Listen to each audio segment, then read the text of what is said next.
Okay, I think we can get started for the day. So welcome everyone to our Grad Talks webinar focusing on engineering and computer science.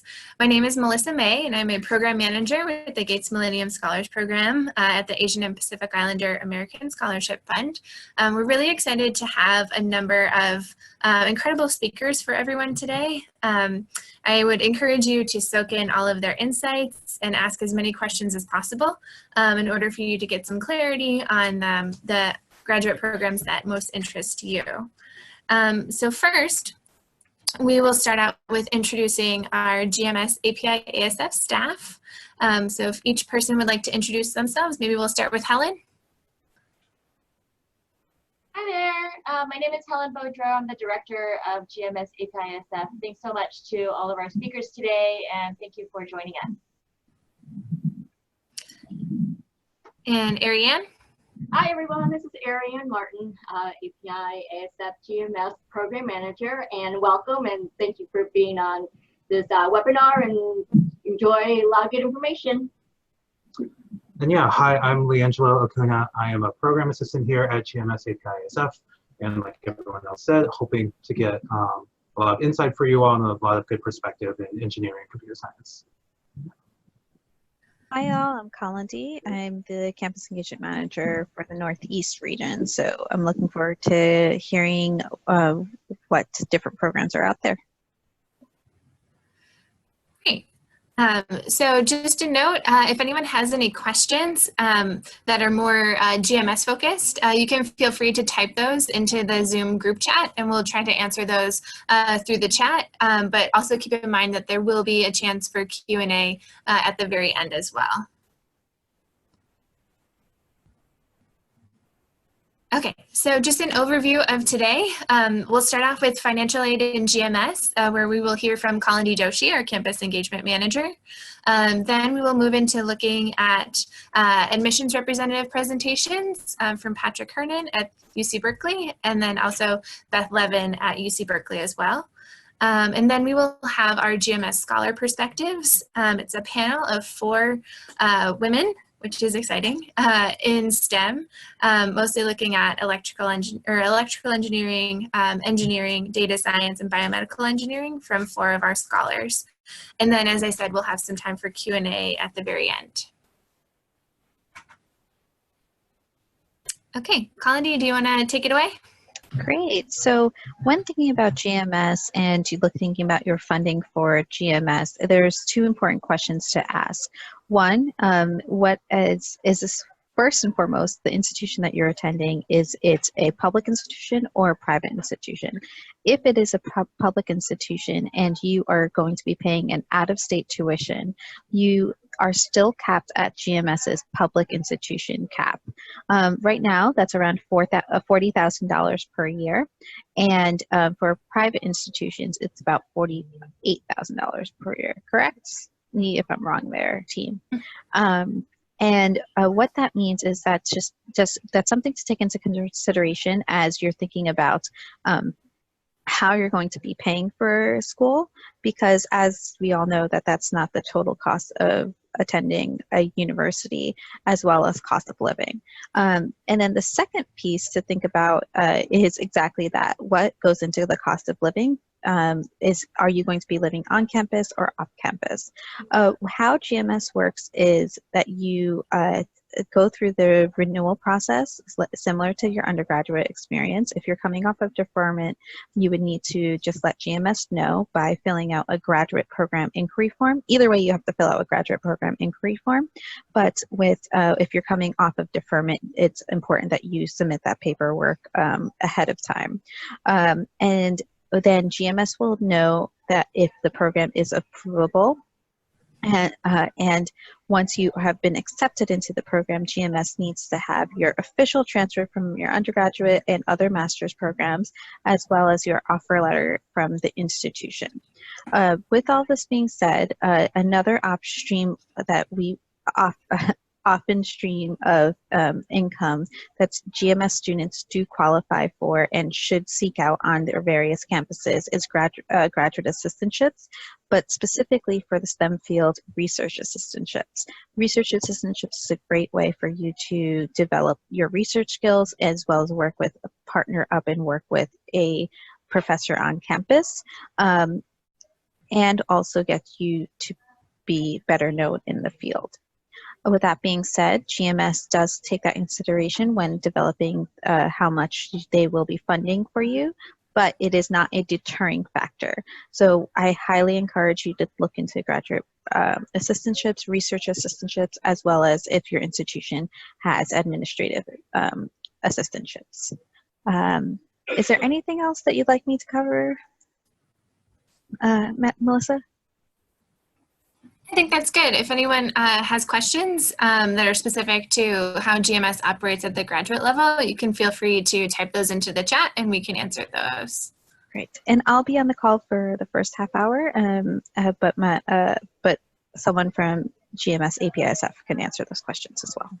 Thank you all. Thanks, Kalandi. So next, we'll move on to listening to our presentation from Patrick Hernan, the Graduate Admissions Coordinator for Electrical Engineering and Computer Sciences departments at UC Berkeley. Let me unmute him. Where is he? There he is. Okay, take it away, Pat. Well, thank you. I work in the, my name is Patrick Hernan. I work in the Electrical Engineering and Computer Sciences Department at UC Berkeley. I've done this for many years.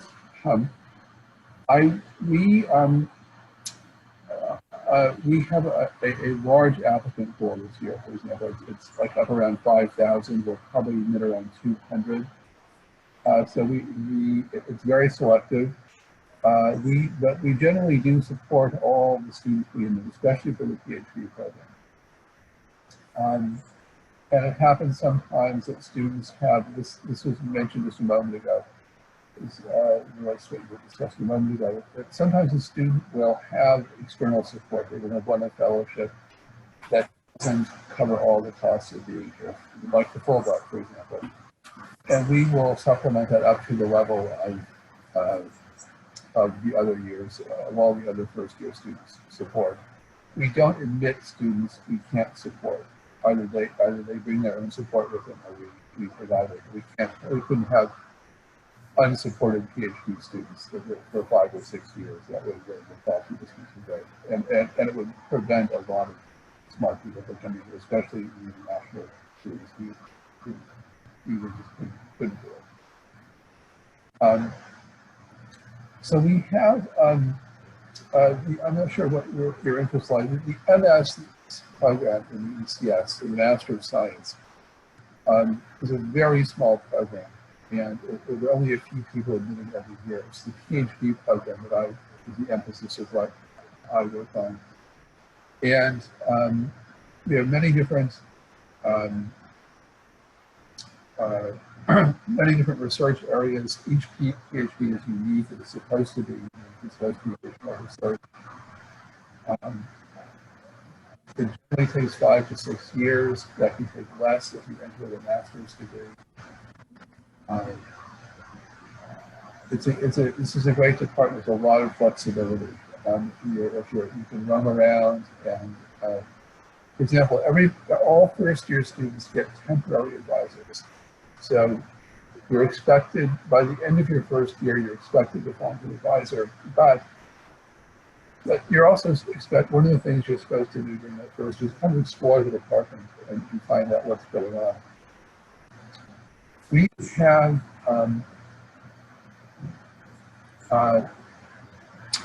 if you're admitted, we have this visit program in the spring called the Visit Day that happens in March. It's a 2-day program of 2 days of open house and info session about the department. It looks like you're having trouble hearing me, or some of you, is that right? A little bit. Maybe if you speak up a little bit more. Okay, and I've got the volume on full. Maybe I'll move closer to the speaker. How's that? Yeah, that's better. Okay, so there's a great deal of freedom if you make it, because the process is so selective. The students are, the quality of the students is so high. This is a great place to live. The city of Berkeley is a really exciting place. The Bay Area, of course, has just almost unlimited opportunities for recreation. So that's about it. I would say to anyone who's well, the deadline is passed, but for this year, but you definitely want to talk. If you're applying for the PhD, you definitely want to talk about the kind of research you want to do, and you could name a couple of different faculty in the department you might want to work with, and describing their work and showing that you are familiar with their work in the statement of purpose is a good idea. Most of the successful applicants have done something like that. Yeah, that's so let's see. I can see now the PhD slide is up.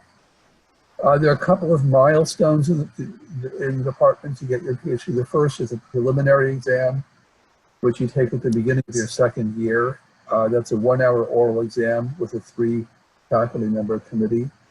You don't get to choose the committee, but you do get to choose which prelim exam you take. It'll be related, it'll be in your research area.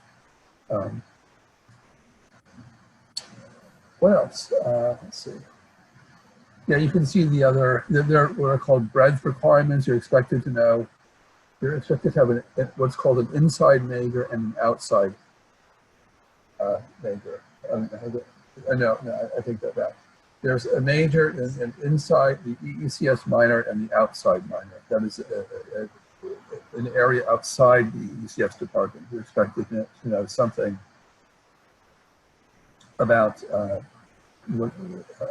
minor outside the department.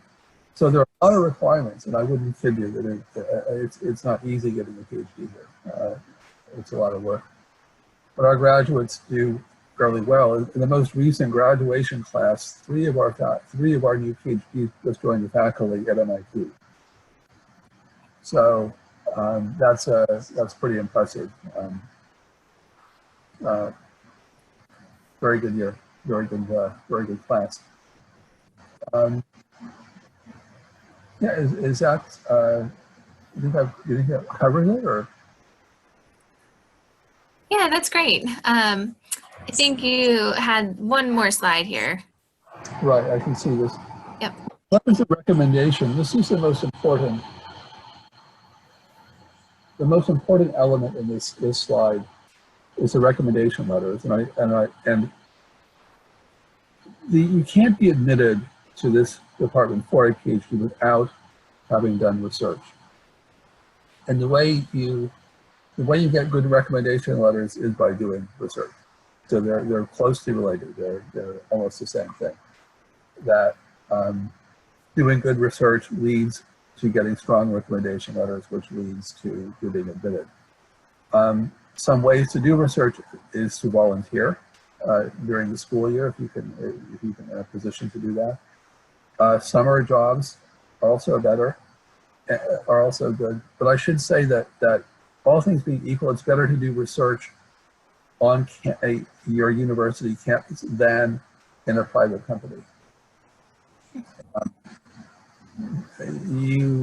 The most credible references are from university faculty, not so much as people from industry. Some of them might only have bachelor's degrees, and they can't really make a judgment about whether or not you can get a PhD. And so that's why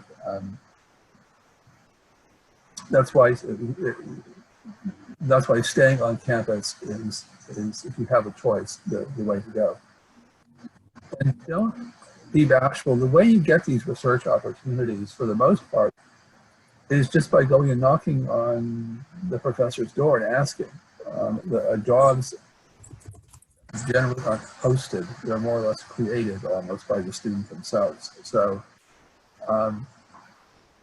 yeah, that's how you do it. It's better probably to be to be an applicant pool of one rather than to apply for a job that's been posted and with some unknown number of people applying for it. Great. Patrick, we did have a question come in the chat asking if you would mind repeating the details about the UC Berkeley two-day program in engineering. Yes, well, it's just called the Visit Days, and it happens in early March every year. And we invite the entire admissions class to the campus, and it's like a 2.5-day program. It begins like Saturday night and runs until Monday afternoon. It's a combination of talk and meetings with faculty and recreation. We provide meals, we provide hotel rooms or a student to stay with to the people we admit. It's a very good day, and people who come to make the effort to come generally accept at a higher rate than people who don't. I should point out, I mean, I think just about all of the schools, I mean, certainly we coordinate our visit days with MIT and Stanford and the University of Washington. So that's, yeah, just about all the schools have some sort of recruitment program after they choose their class. Great.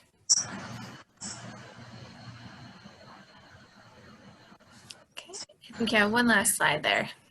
Sure, I see that.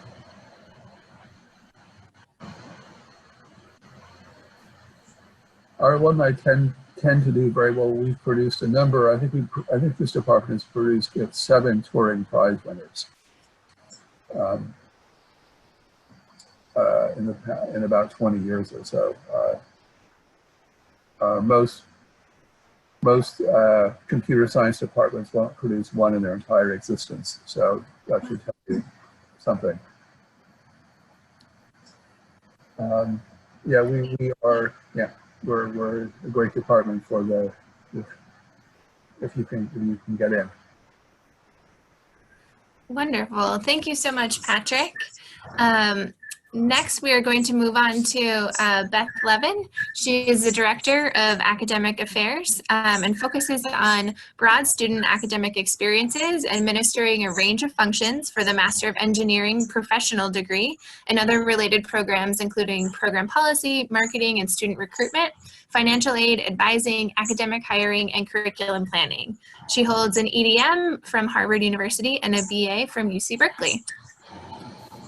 Hey, thanks, Melissa. Can you hear me? Yep, we can hear you. Great, great. Hi, everyone. Thanks for having me on this call today. I'm certainly honored to be talking to a group of Gates Millennium Scholars. I know that our students do really well, your students do really well at UC Berkeley, and that we have over 60 students currently here on campus. So that's wonderful. And congratulations to all of you for choosing engineering. I think it's you know, the field of the future, and where we're going to get a lot of our solutions to the world's problems will come with the input of engineers and innovation and new ideas. So it's a really exciting field to be a part of. Today I'm going to talk about engineering master's programs, and my specific knowledge is really about the Master of Engineering program at UC Berkeley, but I'll also try to keep my comments as general as possible since I know you'll be exploring a lot of different programs, both master's and PhD. Let's see, so you can go to the next slide, please. Great. So this is a chart put together by the National Association of Colleges and Employers. And what this chart reflects is the current research and belief that it's not just the technical and academic skills that will get you your first job and will accelerate you into your career, but it really is those soft skills that we can often take for granted, especially teamwork, leadership, and written communication skills. So certainly these are things that we want that are part of a well-rounded candidate for many jobs. So to take a step back, those of you looking or interested in a master in engineering are probably looking to do a 1 or 2 year program after undergrad and then jump right into industry. So here at UC Berkeley, most of our master students do want to go out and work in Silicon Valley or in San Francisco, you know, in a large tech firm or financial institution. And so that is our focus on creating curriculum in our technical and our business and leadership classes that really match the needs of those employers, again, as illustrated by this chart. So UC Berkeley has 2 different kinds of engineering masters. The first, and the one that was in Patrick's slide, would be the MS, the Masters of Science. And we do have that in most of our 7 departments here in the College of Engineering at Berkeley. And then the Master of Engineering, which is also in all 7 departments here in the College of Engineering, which so there's those 2 kinds, the MS and the MEng. The MS is really purely technical. So you're here usually for 2 years studying only technical courses. The MEng, you are here for 1 year, or really 2 semesters, and you have 4 technical classes along with 8 units of business and leadership, which includes communications, project management and teaming, and sort of a mini MBA. The MEng program at Berkeley has become our largest program with almost 350 students, where the MS programs for most departments are significantly smaller. And then, of course, Berkeley has a huge focus on PhDs. So I would say that when you're looking at a program, you know, start with the goals. What do you want to do at the end of your program, and work backwards from there and see what program really meets the skill set that you will need when you graduate. All right, let's go to the next slide, please. All right, so again, we're using the Master of Engineering at Berkeley as an example. But these are some of the employers that we have where we have a lot of alumni. So what's really neat is that the Bay Area and national and international employers have really recognized the value of us Masters of Engineering, and they're hiring our students in a variety of roles, and I'll share those jobs with you in just a minute. But these are firms that have interviewed our students in the last couple of years. Other partners include Autodesk, Hilti, Bose, GM, and IBM. We also have a lot of students who go on to be entrepreneurs. So we have about 30 founders in our alumni network. We also have 5 alumni who are in the Forbes or Inc.'s 30 under 30. So really a lot of exciting things going on with the graduates of a master's program. Let's see, so let's go to the next slide, please. Thank you. So this, again, using Berkeley MEng as an example, are some of the job titles that our students get immediately following the program.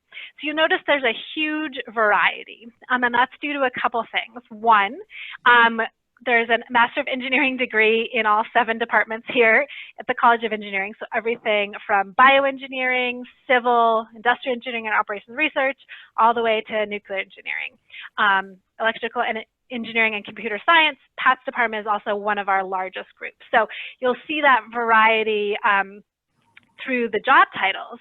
Another function of the type of job students first get are the work experience that you have before coming into a master's. So I'd say about 3/4 of our students are straight out of undergrad, but 1/4 of our students have also had work experience. So those are the students that are going to get the higher level, the more leadership positions. However, of course, the idea of a master's program is really to accelerate you in your career so that you will, if you do start as an entry-level engineer or technical position, you will be demonstrating, you know, the capacity and the potential to have a leadership position more quickly than your peers who may not have had that program or that extra business and leadership training.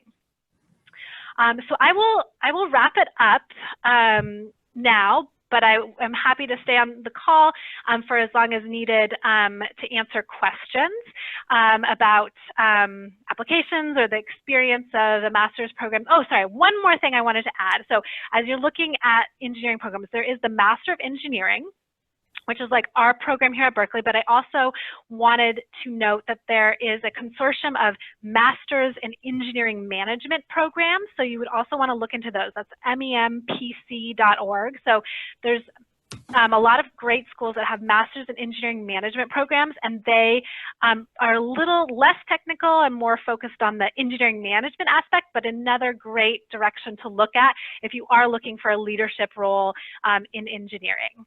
So I will end with that and happy to take questions. Thank you. Great, thank you so much, Beth. I think at this point we'll move to our scholar panel, and then we'll have some Q&A at the end, if that's okay. Perfect. Okay, if we move to the next slide, then I will have Leangelo introduce our scholar speakers. Hi, everyone.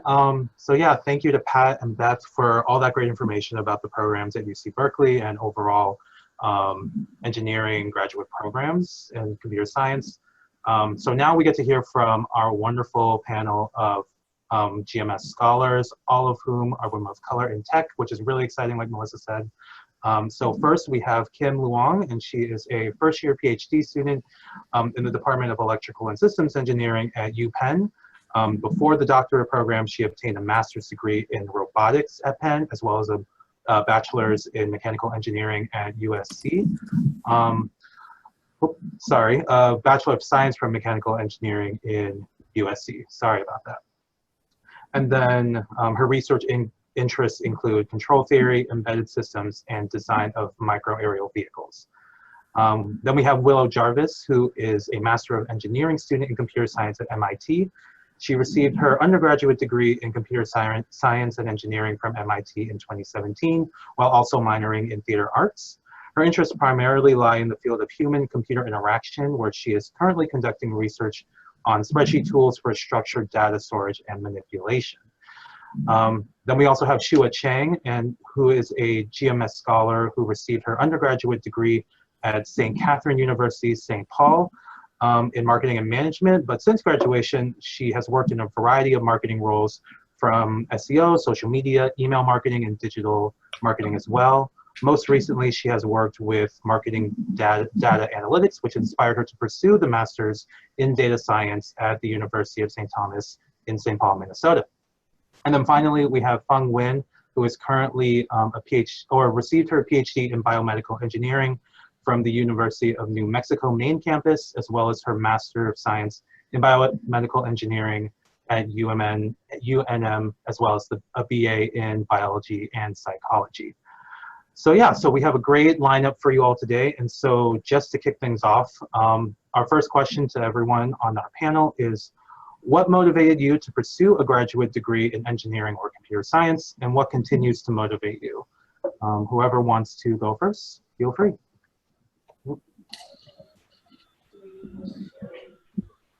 I guess I'll start then. I decided to do a degree in engineering because I wanted to do something that was relevant to my biology and psychology degree, but was a little bit more math intensive. Biomedical engineering ended up working out really well for me because it's such a diverse field that you can do so much different things. There's tissue engineering, there's biomaterials, so like contact lens or catheters and stents. There's engineering of like point of care. So it's really diverse and very different from what you really think of like is like typical engineering. Most people think of like, you know, mechanical or very design. It's less straightforward, but it allows you a lot of flexibility. I guess I'm going to jump in here. And this is Shua. So what motivated me to pursue a graduate degree in data science? I know it's like completely different from business, and a lot of people ask me why as well. But I think that this engineering and computer science and data science, it's a growing field, and I think it's, I guess it's also my personality is that I enjoy learning. It's one of those things that you're always going to have to learn something and learn something new, learn a new skill, and apply it in a different way. So me particularly for data science, I love the numbers and I love what it can, how it can drive decisions. So that's what's really interesting for me, just to use because we're such a data driven and marketing heavy society right now. So it can take us in a lot of directions, and that's just my nature is that I'm curious. I love learning, and I love learning all these new languages and programming languages. So that's really exciting for me. I guess I could go next. This is Willow. So I chose to get a Master of Engineering degree because I wanted to expand my skill sets and sort of have a higher level of understanding of the more advanced topics in computer science, while also getting a more substantial research experience. Because I think research teaches you a different way of thinking where the objectives aren't always clearly defined as you would in an assignment. And so research is really about dealing with uncertainty, and it's a different way of thinking. I want to add on to what Willow said. I also decided to pursue a graduate degree for similar reasons. I felt that I hadn't learned enough during my undergrad and my master's degree, so I decided to continue on with the PhD.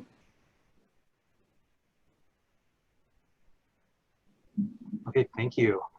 Yeah, and considering like these programs and these more advanced topics and their more rigorous curriculum, so what are some strategies for success that you've sort of found using both studying in the fields of computer science and engineering, but then also like working in, as some of you have already?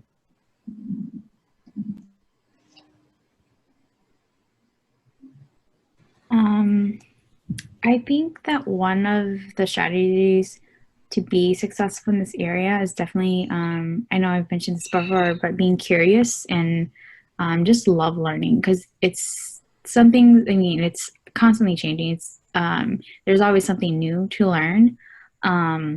And I'd say that just go beyond the classroom, not just, just books, but actually, like go above and beyond, just what you learn in the classroom, finding ways to apply it, whether through internship or through volunteer work or research, or, just always, go just, again, above and beyond learning in the classroom and actually applying it, and really be motivated to just and be open-minded to different things. It's a growing field, and it's always expanding, and it's there's always something different.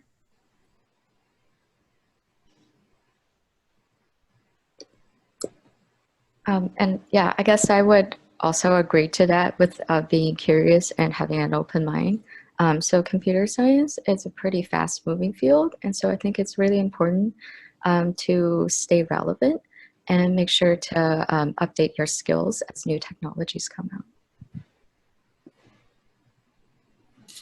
I think on that same note though, I think being in a PhD program really taught me you can't be an expert on everything. Nobody is an expert on everything, and so being really kind of okay with really going down into one topic and always learning more about all the topics around it, but just remembering like you're always going to have to contact somebody. Doesn't matter if you're a PhD student, doesn't matter if you're a master's student, just always like, you know, be humble, understand that other people are experts as well.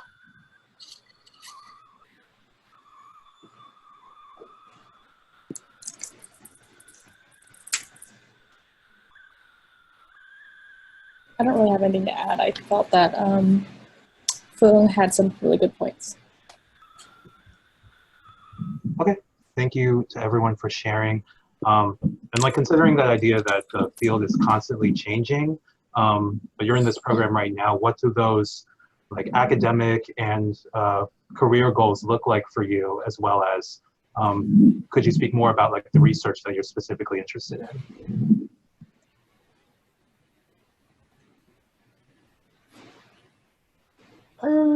So I think a lot of people go into the PhD programs thinking like you have to go into academia, you have to become a professor.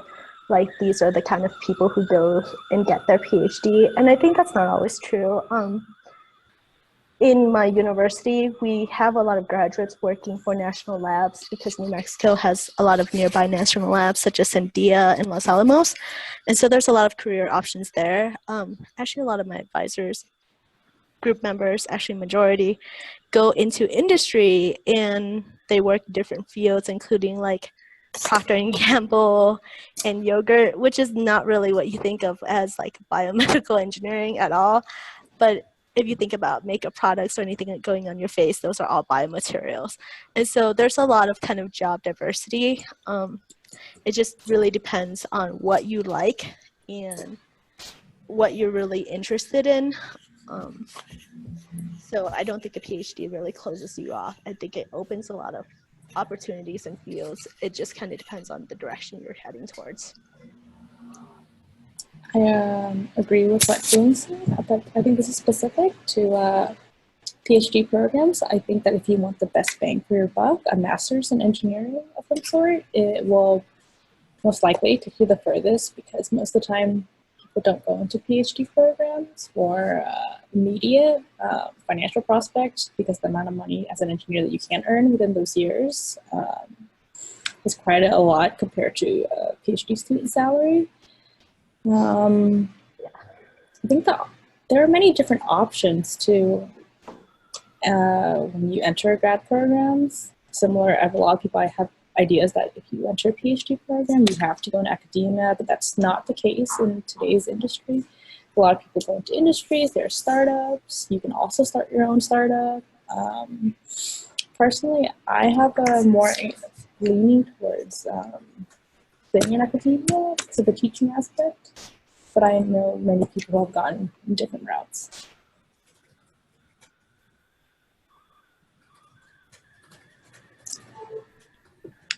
So for me, I plan to go into industry after my MH program. And I don't have very specific career goals in terms of like which titles I'd like to achieve, but it's more that I would like to be able to do what I'm passionate about at the moment and always be learning, always be innovative. And I think also making sure that the work I do is making a positive difference in the world, because computer science is a field where you're equipped with a lot of powerful skills, and it's really important to make sure to do the right things with those skills. Yeah, I have to agree with what Willow said. It's more, I don't really have something, certain title that I want to achieve. I just really want to be able to apply the data science skills that I've learned. So a lot of machine learning, a lot of AI, and make a positive impact to a certain industry, or whether for a public sector. So I don't really have something definite in mind right now, but I would like to use those skills and make a positive impact somewhere, for sure. Okay, thank you. And also to answer the question in the chat, I'd agree with Kim saying that That is a bit broad, and you should look at like the curriculum of different and specific programs. But please note that you do have to submit a graduate program inquiry for each graduate program, master's or PhD that you're interested in, and it needs to be approved by GMS headquarters. And remember, it needs to stay within the sort of realm of engineering, the science itself, or computer science. Those details are in your GMS handbook. And if you have any questions about that, we can answer those here as well. I think that is all the prepared questions we have for right now. Are there any other audience questions that we can open the floor for? For any of our speakers. For any of our speakers.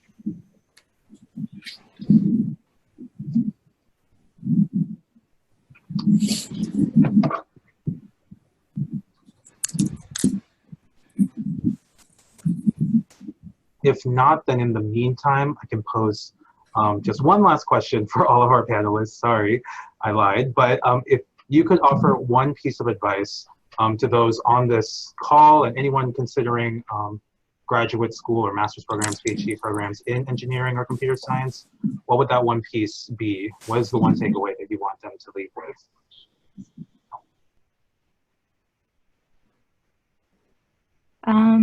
I guess I can start. One takeaway or one advice. So I had a completely different undergraduate experience. So I had a business background, and I didn't have technically a real technical background.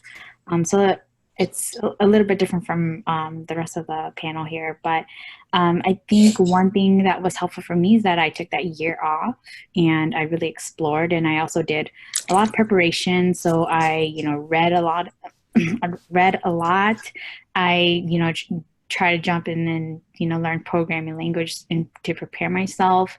But I knew that this was one of the areas that I was really passionate about. I was took that year off and I did career exploration. So I worked, I interned places. So I knew that this is something that I wanted, but I knew that it was going to take a lot of work. So if anyone's coming from a different field, more of a non-technical field and jumping into a tech field, I would say, it's a lot of work, and you just got to put in the work of, self-learning, motivate yourself that way. And if it's something that you really want, then you got to put in the work. It's going to be worthwhile, but it's a lot of work along the way. So just keep going at it. I think for me, following up on that comment, I actually doesn't seem like I switched fields very much, but if anyone comes from like a biology or a general science background, they don't take a ton of math that's required for engineering or computer science. And so there's always almost like a difference in kind of level. And it's really intimidating at first when you first enter the class and everyone seems to know exactly what they're doing. And I think everyone goes into a PhD program or a master's program thinking it's a lot like an undergraduate program where you're like, it's exactly 4 years, or it's exactly 5 years, or it's exactly 6 years, and I'll be done with this, this, and this. And you tend to plan it out that way too if you do. And I found that that's not very true. Taking additional classes or having to kind of go off and take like additional math or additional sciences during your first year or first 2 years isn't going to delay your graduation. In any case, it allows you to have kind of an easier time in classes that you are just not there yet. So for example, for me, it was thermodynamics, because I didn't take, a ton of Calc 3 and other classes like that. I'm going to be honest, I got 2 Calc 2s. It was really terrible for me. And I know this is not like what you guys normally hear.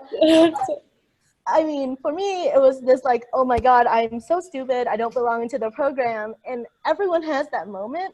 And I think I bring it up just so that people understand, like, it doesn't matter. It's okay to be like, okay, I need to level up. It's okay, I need to take more classes. And it's okay to feel a little out of place in your first 2 years, because oh my God, I don't have an advisor. Oh my God, I don't have, there's a lot of things to freak out about, but it will eventually figure itself out.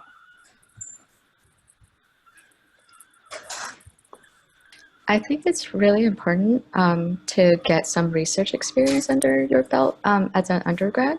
And it's also important to develop good study skills and study habits, especially so graduate school is going to be harder than undergrad, and you have to sort of balance out classes with research. So it's really good to develop a good skill set to do that.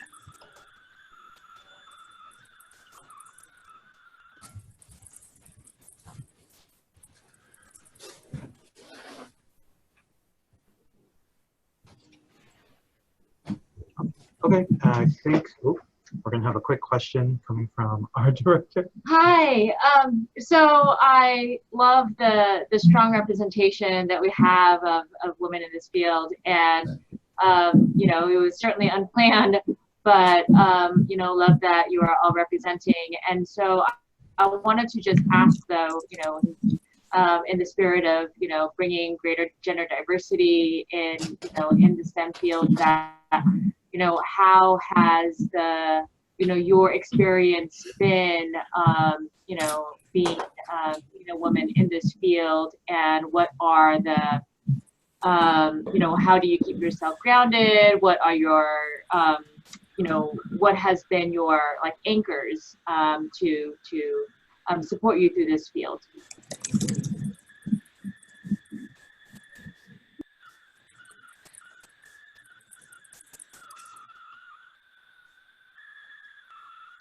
So to me, I think it's important to make sure that you advocate for yourself and really speak up and make sure that other people get to hear your opinions. And don't be afraid to disagree.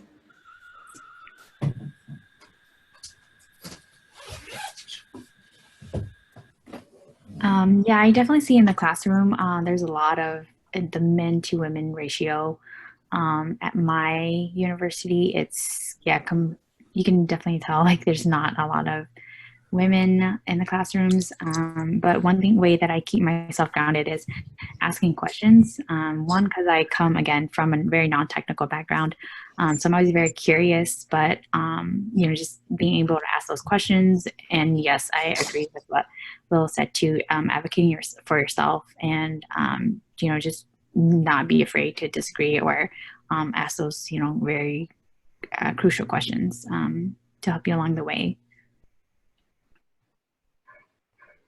I think in my experience, the percentage of women in my classes or in my labs is about 20 to 30%. I feel that it just kind of varies by people. So I'm lucky in that my lab is really good and I'm surrounded by good people. But I'm also very strong in what I say. So I feel that as women engineering, you get a varied experience. You get really good experience, but there's always like people who have unconscious biases, and you just have to point those out. But I don't think it's terrible for all of my personal experience, although I know there have been people who haven't had as positive experiences. For me, I think being here in engineering, you just have to kind of, for lack of a better word, take on a more dominant personality without being very harsh.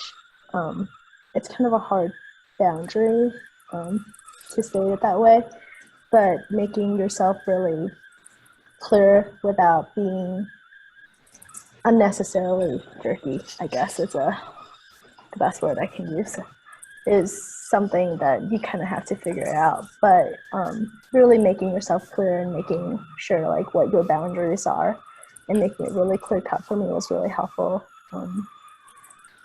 Also really pointing out when there's a difference in expectations. A lot of times in my program, there is bioengineering is supposed to have more women, but we don't actually have that much women in my program.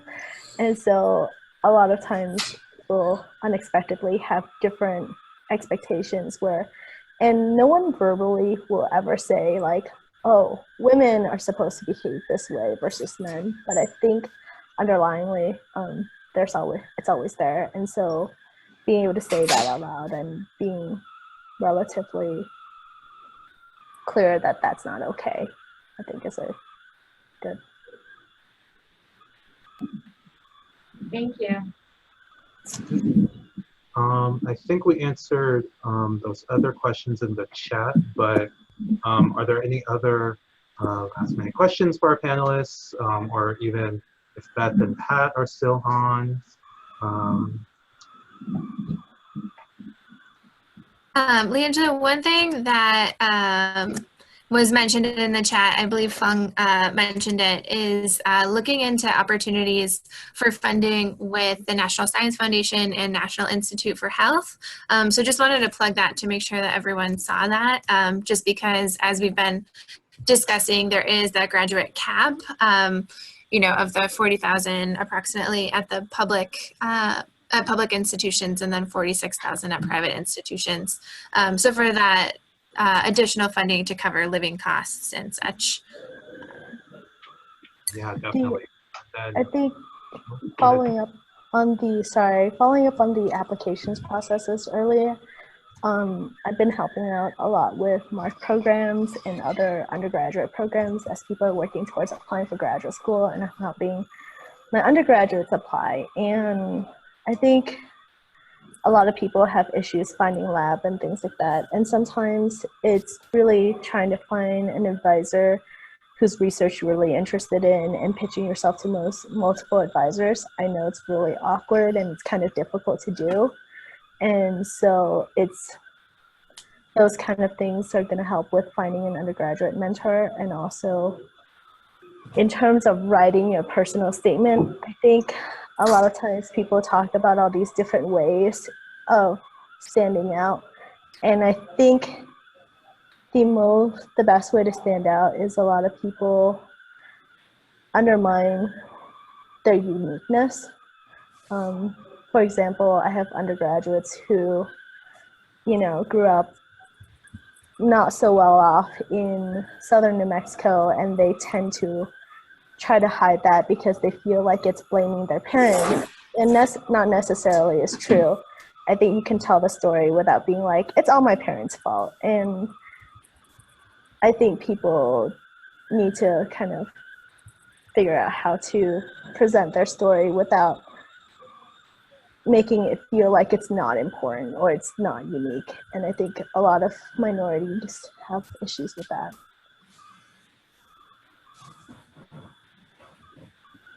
And there's that.